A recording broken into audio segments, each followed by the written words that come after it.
Hello cheese කේකයක් මුලින්දන් හදමු. ක්‍රීම් චීස් ගන්න ගියොත් පඩියම ක්‍රීම් චීස් එකට දෙන නිසා ක්‍රීම් චීස් උත් අපි ගෙදරම හදාගමු. මුලින්ම කිරි ටික රත් කරගන්න අටිය ඝනකම භාජනයක් ගන්න.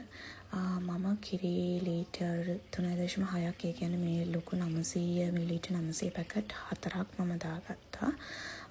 මේ භාජනයේ පොඩ්ඩක් ලිපේ තියලා හොඳට කිරි ටික උතුරගෙන එද්දී මම දාගන්නවා දෙහි. දෙහි කියන්නේ මම නම් දැන් අරන් දෙහි දාගන්න. දාලා මේ විදිහේ කැටි තමා වෙන්නේ ෆ්‍රෙෂ් මිල්ක් වලින් ගත්තොත් අර අපි එදා දෝල ගන්න කිරි ගත්තොත් පොඩක් හොඳ කැටි එනවා. ඊට පස්සේ මේ විදිහේ රෙද්දකට දාලා හොඳට තද කරලා බැඳගෙන වතුර ටික හොඳට පෙරෙන දෙන්න. ඊට පස්සේ අපි බිස්කට් එක හදාගමු. මෙන්න මෙයා තමයි චීස් කේක් රික්වෙස්ට් කරේ. ඒ විදිහට බිස්කට් කුඩු බටර් මෙල්ට් කරලා අරගෙන බිස්කට් කුඩු වලට අර බටර් ටික අපි දාලා හොඳට කලවම් කරන්න ඕනේ. දාන්න ඕන බටර් ප්‍රමාණය නම් ඇත්තටම තීරණය වෙන්නේ ඔය ගන්න බිස්කට් කුඩු මත. මම ගත්තේ මාරි කීල්ස් එකේ තියෙන මාරි එක. අරගෙන හොඳට මේ විදිහට දාලා කලවම් කරලා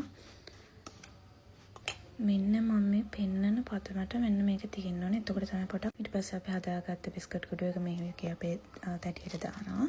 මේ චීස් කේක් හදන්න තැටියක් තියෙන. අතර මේක මං ගාව නැති නිසා මම පොඩක් උඩට වෙන්න කොලේ දාලා නෝමල් තැටියක් ගත්තා. ඊට පස්සේ හොඳ වීදුරුවක් අරගෙන අර බිස්කට් කුඩු එක හොඳට තද කරන්න ඕනේ. හොඳට ප්‍රෙස් කරලා ඉවර වෙලා අපි ඒක ෆ්‍රිජ් එකේ දානවා සාමාන්‍යයෙන් පැයක් දෙකක්.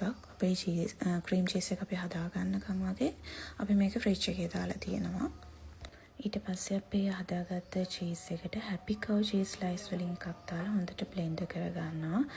මෙන්න මේ කන්සිස්ටන්සි එකේ එද්දී අපි බ්ලෙන්ඩ් එක අපිකින් අයින් කරගන්නවා. අර පොඩක් ඝනකමට වගේ එනවනම් ඕගොල්ලෝ අර කිරි එක අපි කැටි වුණාට පස්සේ තියෙන වතුර එක තියෙනවානේ.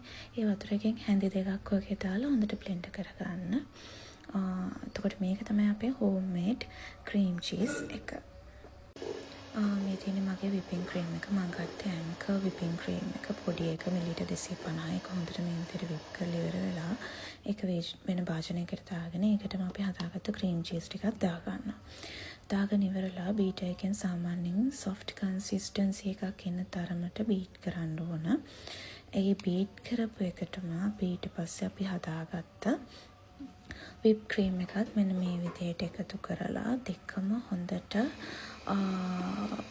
කම්බයින් වෙන විදිහට සීනි දාගන්න ගමන් විප් කරන්න ඕන. හොඳට බීට් කරලා ඉවරලා අපි අර ෆ්‍රිජ් එකේ තියාගත්ත අපේ තැටි අරගෙන මේකට දාන්න. මේක සීනි ගත්තොත් ඒක සාමාන්‍යයෙන් චීස් කේක් එකක් යන ලොකුට පැණි රසට හදන එකක් නෙමෙයි.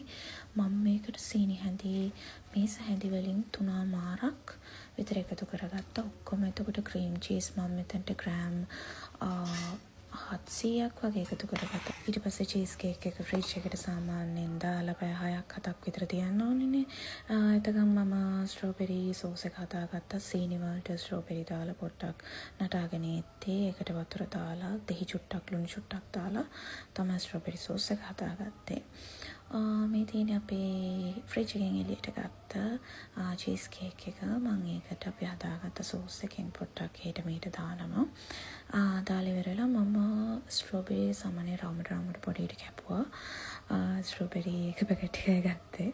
ඒක මේ විදිහට තියලා ඉවර වෙලා අන්තිමට මෙන්න මේක තමයි මගේ චීස් කේක් එකේ ලුක් එක. කිසිම වෙනසක් නැහැ. පැරිස්ටර් ජැක් රෝ එකේ තියෙන චීස් කේක් එකේ රසමයි. හරිම රසයි. try කරලා බලන්න.